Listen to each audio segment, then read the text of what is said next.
ሰላም ሰላም ሰላም ውድ የቻናሌ ቤተሰቦች እንዴት ናቸውልኝ? እኔ በጣም ደህና ነኝ። ዛሬ የሚገርም ቪዲዮ ነው ይዤላችሁ የመጣሁት። በነገራችን ላይ ያው እንደምታዩት ሃይላይት ላይ የተወሰነ እንዳያችሁት እንግዲህ ወደ አዲሱ ስቴዲየም ጎራ ብለናል።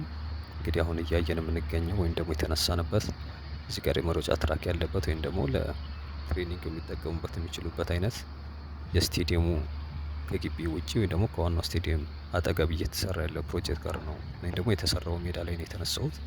እንግዲህ በቀጥታ ዳገቱን ላይ አድርገን በቀጥታ ወደ ውስጥ ነው ወደ ስቴዲየም ውስጥ ነው የምንዘልቀው። እንግዲህ ይሄኛው ፕሮጀክት ረጅም ጊዜ የፈጀ ወይም ደግሞ በጣም የቆየ ትልቅ ሀገሪቱ ምናልባት ቁጥር አንድ ስቴዲየም እንደዚሁም ደግሞ ብሔራዊ ስቴዲየም በመባል የሚታወቀው እዚህ ቦሌ ጋር የሚገኘው የአደይ አበባ ስቴዲየም ነው የገባሁት። ከዚህ በፊት ከቦሌ መድኃኔዓለም ተነስተን ወይም ደግሞ ከኤድና ሞል እስከ 22 ማዞሪያ ስንጎበኝ እግረ መንገዴን ይሄኛው በውጭ በኩል ወይ ደግሞ በአጥሩ የመንገድ ግንባታው ከመጀመሩ በፊት ማለት ነው ሳሳያችሁ የተወሰነ ቴክስት ላይ ወይም ደግሞ ሽፋን ላይ አድርጌው ነበርና ምስሉን ለምንድን ነው እንትን ያልከው ወይም ደግሞ ውስጥ አልገባህም እንደ ታይትል መጠቀም ልክ አይደለም ውስጡን አሳየን የሚሉ የተለያዩ ኮመንቶች እያየሁኝ ነበር። ለማንኛውም እንግዲህ ዛሬ ወደ አዲሱ ስቴዲየም ጎራ ብያለሁ ማለት ነው። እንግዲህ የኛው ስቴዲየም አፍሪካ ውስጥ አሉ ከሚባሉ ግዙፍ ስቴዲየሞች ውስጥ አንደኛው ነው። አንደኛ ስላችሁ በቁጥር አንደኛ ነው እያልኩኝ ሳይሆን እስከ 1 እስከ 10 የሚባሉት አይነት ውስጥ ነው ያለው። ኢትዮጵያ ውስጥም ምናልባት እነ ባህር ዳር ስቴዲየም እንደዚሁም ደግሞ እነ መቀሌ ስቴዲየም ወደ 60 ሺህ አካባቢ ሰው የመያዝ ካፓሲቲ እንዳላቸው ይታወቃል። ነገር ግን ይሄኛው ስቴዲየም እነዛ ምናልባት ከዚህ በፊት ሚዲያ ላይ ሰምታችሁ ከሆነ ስታንዳርድ አይሟሉም በሚል የነ ፊፋ እንደዚሁም ደግሞ ካፍ ቅሬታ ሲነሳባቸው ነበር። ይሄኛው ስቴዲየም ግን ከእንደዚህ አይነት ነገሮች ወይም ደግሞ እነዚህ አይነት እንትኖች አይመለከተውም። ኦልሬዲ የፊፋም የካፍም የዚህ አፍሪካው ማለት ነው የእነሱም እያንዳንዱ ክራይቴሪያ ያሟላ ግዙፍ ስቴዲየም ነው። እንግዲህ ወደ ውስጥ ልንገባ ነው። ውጭ በኩል የነበረው ያቺኛው እንትን አይተናል። አሁን በቀጥታ በግራውንድ አድርጌ ወደ ውስጥ እየገባው ነው የምገኘው። ይሄኛው ስቴዲየም እንግዲህ ከተጀመረበት ከ2016 በፈረንጆቹ ማለት ነው 2016 አካባቢ ነው የተጀመረው። ያ ማለት በጣም ረጅም ጊዜ ሆኖታል። ነገር ግን በመሃል ተቋርጦ ነበረ። የተቋረጠበትም ያው ራሱ የሆነ ምክንያት ይኖረዋል። ብቻ በፋይናንስም አንዱ የፋይናንስ ችግር እንደሆነ የሰማሁት። ከዛ በኋላ ግን 2023 ላይ የቻይናው ሲሲሲ የሚባል አንድ ተቋም አለ። በተለይ አሁን አዲስ አበባ ውስጥ ያላችሁ እንኳን በደንብ የምታውቁት ይመስለኛል። ትልልቅ ፕሮጀክቶች ወስዶ የሚሰራው እሱ ነው ከመንግስት ጋር ሆኖ ማለት ነው። ይሄ የቻይና ኮሚኒኬሽን ኮንስትራክሽን ካምፓኒ ነው የሚባለው። እንግዲህ ይሄኛው ድርጅት ምናልባት ካልተሳሳትኩ 137 ሚሊዮን ዶላር አካባቢ ተጨማሪ ያ ማለት ፕሮጀክቱ ተቋርጦ ከነበረበት ለመቀጠል ወይም ደግሞ ለመጨረስ ኮንትራት ወስዶ እየሰራው እንደሆነ ይታወቃል። ይሄኛው እንግዲህ በአንደኛው ግቢ ነው ወይም ደግሞ በውጭ በኩል ይሄ ወደ መድኃኔዓለም አቅጣጫ ባለው በዛም በኩል የተለያዩ ፕሮጀክቶች አሉት። በነገራችን ላይ ከእግር ኳስና ከአትሌቲክስ ውጪ እንደ ራግቢ፣ ቮሊቦል፣ እንደ ባስኬትቦል የተለያዩ የስፖርት ክንውኖች ዙሪያው ላይ ይኖሩታል። እንደው የመሮጫ እና እንደዚሁም ደግሞ እግር ኳስ መጫወቻ እንትን ብቻ አይደለም። ስለዚህ እንግዲህ በጣም ብዙ ኮስት የወጣበት እንደዚሁም ደግሞ ምናልባት ለሀገሪቱ ክራይቴሪያ የሚያሟላ ሁሉ ነገሩ ጥንቅቅ ያለ ስቴዲየም ነው የሚሆነው ሲጠናቀቅ።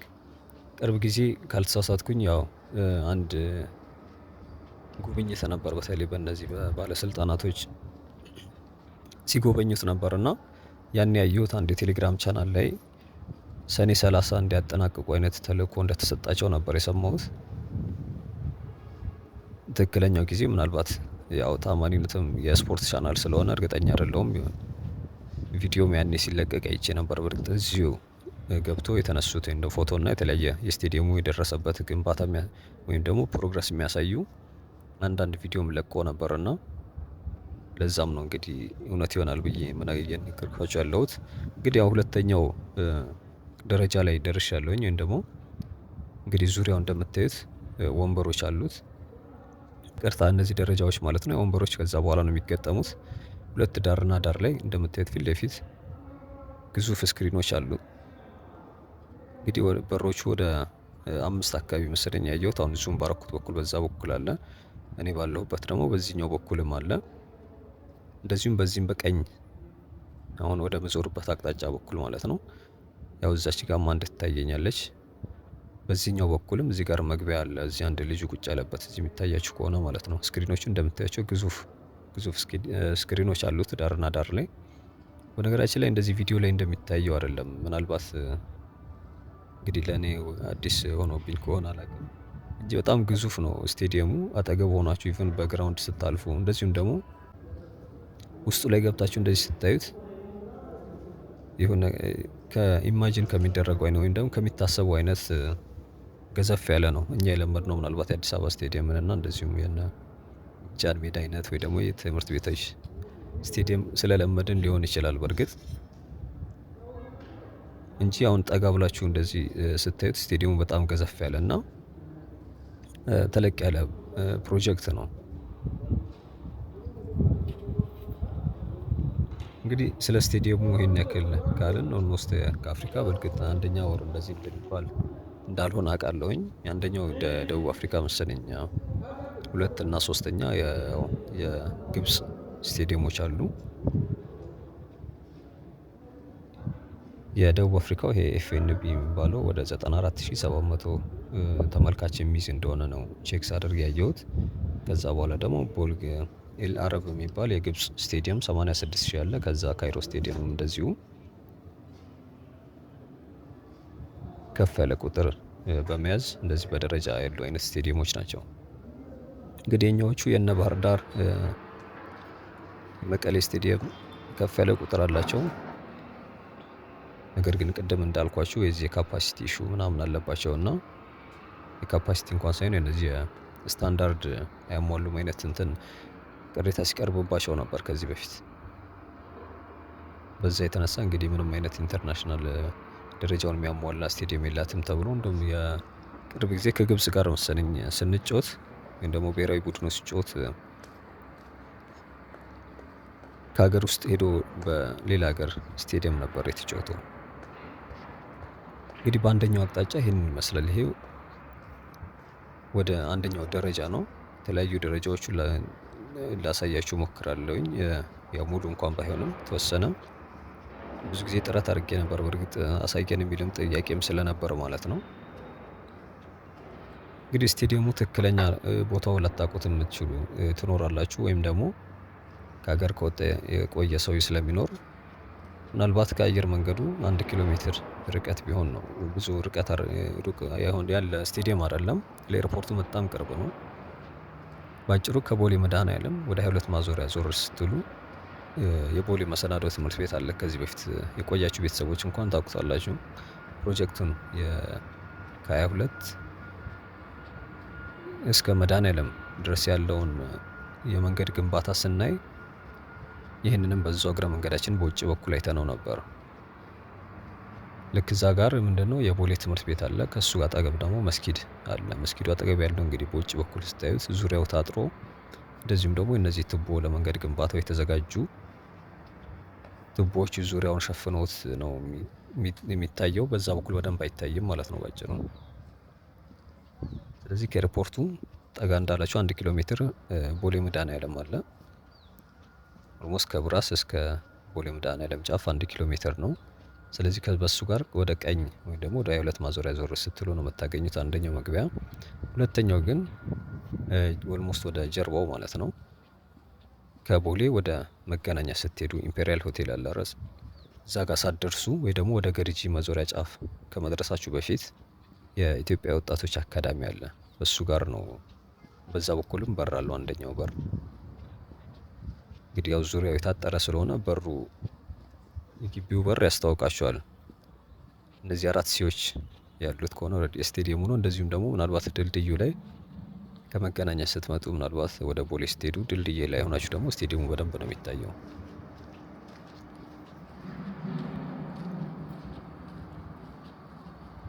ስለዚህ ይሄ ነው ማለት ነው። እንግዲህ ከዚህ በፊት ምን ነበረ የሚለው የተወሰነ ሃይላይት ለመስጠት ያክል ይሄ ምንድነው የጨረቃ ሰፈር ነበር የሚባለው ወይም ደግሞ በብዛት እነዚህ የተወሰነ ቀበሌ ቤት ከዛ ውጭ ደግሞ አብዛኛው እነዚህ ዝም ብለው ሰዎች የሚይዟቸው ማለት ነው። ወይም ደግሞ ሰነድ አልባ የሚባሉ ማለት ነው። ካርታ ወይ ደግሞ የቀበሌ ቤት ያልሆነ መኖሪያ ቤቶች ሰዎች በራሳቸው ዝም ብለው ሄደው ክፍት ቦታ ላይ የሚሰሩት አይነት ቤት ማለት ነው። እንደዚህ አይነት በርካታ ቤቶች ነበሩበት። ከዛ በኋላ ግን ኦልሬዲ ያው በስፖርት ኮሚሽን ስር ስለነበረ ቦታው እንዲነሱ ምናምን ተደርጎ ቆይተዋል። በ10 ዓመት ምናምን በፊት ነው እንግዲህ ከስቴዲየሙ ከመጀመሩ በፊት ማለት ነው። ከዛ በኋላ እነዚህ ቀበሌ እንደዚሁም ደግሞ በእርግጥ በእርሻ የሚተዳደሩም የተወሰኑ ሰዎች ነበሩ።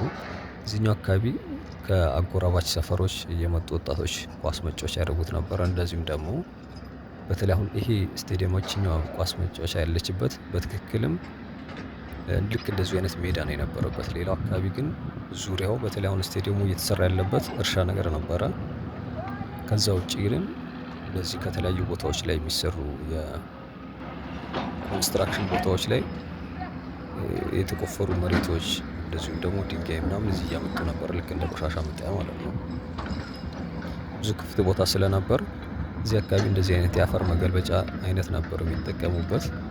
አሁን እነዚህ የምታያቸው መኪኖች የሚቆፍሩት ጋር በሙሉ እጅግ በጣም ገዘፍ ያለ የአፈር ክምር ምናምን የነበረው። ሰፈሩ ላይ ቢያንስ ወደ 4 አይነት መንደሮች ነበሩበት። አስፓልቱ ዳር ላይ ደግሞ የነዚህ መኪና መለማመጃ በተለይ ድሮ ላይ ከቦሌ መድኃኒዓለም ወደ 22 ስትሄዱ የዚህ ስቴዲየም ዙሪያው ማለት ነው አስፓልቱ ዳር ላይ እንደ እንጨት መደብር እንደዚህ ሱቆች፣ ከሰል ቤት፣ ጎሚስታዎች ድሮ ላይ ደግሞ እንዳልኳችሁ ይሄ መኪና መለማመጃ ነበረው ሜዳ ስለነበረው ማለት ነው። እንግዲህ ከዛ ውጪ በተለይ ከዚህ ከቦሌ 24 ቀበሌ እንደዚሁም ደግሞ ከ13 ከገርጂ ከእንደዚህ አካባቢ ከአጎራባች ቦታዎች የሚመጡ ሰፊ ኳስ ሜዳ ስለነበር በዚህ በባህላዊ ጎል እየሰሩ ወይም ደግሞ የድንጋይ ጎል እያስቀመጡ በሱ እንደ ኳስ መጫወቻ ያደርጉት ነበር፣ የጤና ቡድኖችም ጨምሮ ማለት ነው። ፕሮጀክት ደግሞ ታዳጊዎች ላይ የሚሰሩ እነዚህ ህጻናት እግር ኳስ ላይ ህጻናት የሚያሰለጥኑ እነሱም እንደ አንድ መለማመጃ አማራጭ ይጠቀሙት ነበር። እንግዲህ ከመገናኛም ቅርብ ነው ይሄ ስቴዲየም። በመገናኛና በዚህ ስቴዲየም መሃል 24 የሚባለው ቀበሌ ነው ያለው። ትንሽ ቦታ ነው የሚሸፍነው። ከዚህ ከደራርቱ ህንፃ ወረድ ስትሉ በፌዴራል ገቢዎች የፌዴራል ዋናው ገቢዎች ቢሮ አለ። እሱ ጋር ትንሽ የወረድ እንዳላችሁ ሰፈሩን ታገኙታላችሁ። ከሱ ቀጥሎ ነው እንግዲህ ይሄ ስቴዲየም የሚገኘው ማለት ነው።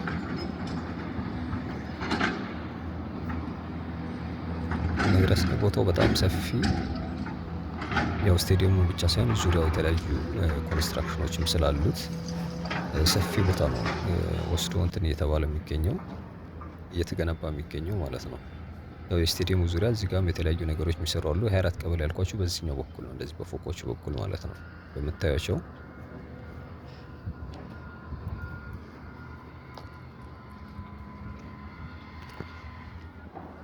በአንደኛው በኩል ደግሞ የሚገኘው ኦልሬዲ ገርጂ ነው። ገርጂ ማርያም ማዞሪያ ቅርታ ማርያም ማዞሪያ ሲሆን ማርያም ቤተክርስቲያን አለ። ደግሞ የገርጂ 40/60 የሚባለው ኮንዶሚኒየም ያለበት ወደ ዩኒቲ በኩል ማለት ነው። በሱኛው አቅጣጫ ጋር እንግዲህ አንደኛው በር የሚገኘው። ስለዚህ ዙሪያው እንደምታዩት ነው። ያው በዚህኛው በኩል የተለያዩ ግንባታዎች ኮንስትራክሽኖች አሉት። ይሄ ማለት በዚህ በቦሌ መድኃኒዓለም በኩል የሚገኘው ሰፈር ነው። ቦሌ መድኃኒዓለም ከዛ ቀጥሎ ትንሽ አንድ የተወሰነች ትንሽ ጠበብ ያለች መንደር አለች። በተለይ እነዚህ የማህበር ቤት ነገሮች አሉ። እነሱ አካባቢ ጋር ደግሞ ያ ማለት የማህበር ቤቶች በቦሌ ትምህርት ቤት እና በዚህ ስቴዲየም መካከል ማለት ነው። ትንሽ ምናልባት 100 ሜትር እንደዚህ አይነት ቦታ የምትሸፍን ሰፈር ነው ያለችው። እንደውም እኔ የማውቃቸው 1 2 ህንፃዎች መሰለኝ በተለይ በአስፋልቱ በኩል ያሉት። ከዛ በኋላ የስቴዲየሙ አጥር ነው። ነገር ግን 2 መንገዶች አሉት። የቦሌ የትምህርት ቤቱ አጥር እና እንደዚሁም ደግሞ በዚህ ስቴዲየም መሃል ወይም ደግሞ አጠገብ አድርጎ የሚወርድ አንዲት ትንሽ የቀጭን ወደ መንደር መግቢያ አስፋልት አለች። እሷኛው የሞይንኮ ጀርባ የምትወስደዋ ነች። ወይም ደግሞ ሞይንኮ አለፍ እንዳላችሁ አዲስ የተሰራ የመኪና ቻርጅ ማድረጊያ አለ። ወይም ደግሞ በእርግጥ ወደዛ ስለምንወጣ ግቢ ውጭ በኩል አሳያቸዋለሁኝ በደንብ ኢምፔሪያል ጋር ሳይደርስ ማለት ነው። ስለዚህ እነዚህ ነገሮች ያዋስኑታል። ያው በዛኛው በኩል የቆየው የአትሌቲክስ ወይም ደግሞ የወጣቶች የኢትዮጵያ አትሌቲክስ እንትን አለ። እዚህ ታዳጊዎች ላይ የሚሰራው ተቋም ማለት ነው። እሱኛው የቆየ ነው። በፊቱ ጠቅላይ ሚኒስትር ኃይለማርያም ደሳለኝ ወቅት የተመረቀ እንደዚሁም ደግሞ በርካታ ወጣቶች በተለይ ታለንት ያላቸው በእግር ኳስ፣ በቴኒስ፣ ባስኬትቦል እንዲሁም በሩጫ በተለያዩ ስፖርቶች ታለንት አላቸው የሚላቸውን ሰብስቦ የሚያሰለጥንበትና እንደዚሁም ደግሞ ብቁ የሚያደርግበት ተቋም ነው። ልክ እንደ ዩኒቨርሲቲ ማለት ነው። ተማሪዎችን ወይም ደግሞ እነዛ ወጣቶችን ወስዶ እዚሁ ብቁ በማድረግ ሀገር እንዲወክሉ የሚያደርግበት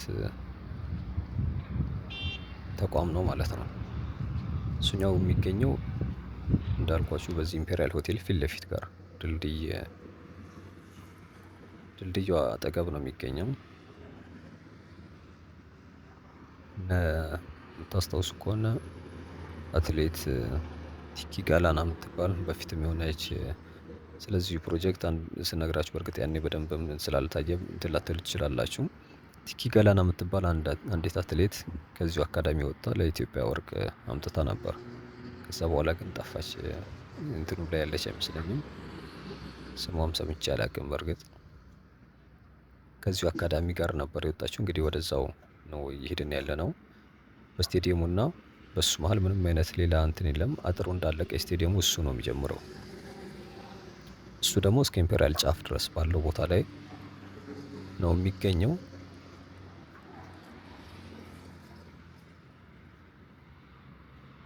እንግዲህ ውጪው ላይ ነን አሁን ያለነው። ወደ ውጭ ወጣ ብለናል። ስለዚህ ጉዟችን የምንጨርሰው የአትሌቲክስ አካዳሚውን አይተን እዛው አካባቢ ጋር ጫፍ ጋር ነው የዛሬ ጉብኝታችንን የምናጠናቅቀው ማለት ነው።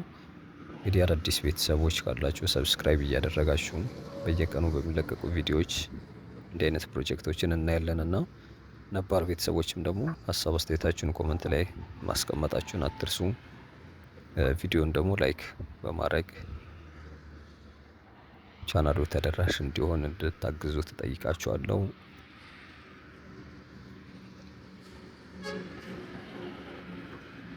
ነገ ደግሞ እንግዲህ ሌላ ቪዲዮ ይዤ እመጣለሁኝ። እስከ ነገ መልካም ጊዜ እንዲሆን እመኛለሁ። እኔ ዛሬ እዚሁ ጋር አጠናቅቃለሁኝ። እንዳልኳችሁ በቃ የቀረን የአትሌቲክስ አካዳሚውን አይተን እዛው ኢምፔሪያል ጋር ባለው ነው ወይ ዛሬ ጉብኝታችን የምናጠናቅቀው ማለት ነው። ታክሳችሁ ስለተከታተላችሁኝ በጣም ነው የማመሰግነው። እስከ ነገ መልካም ጊዜ እንዲሆን እመኛለሁ። ቻው።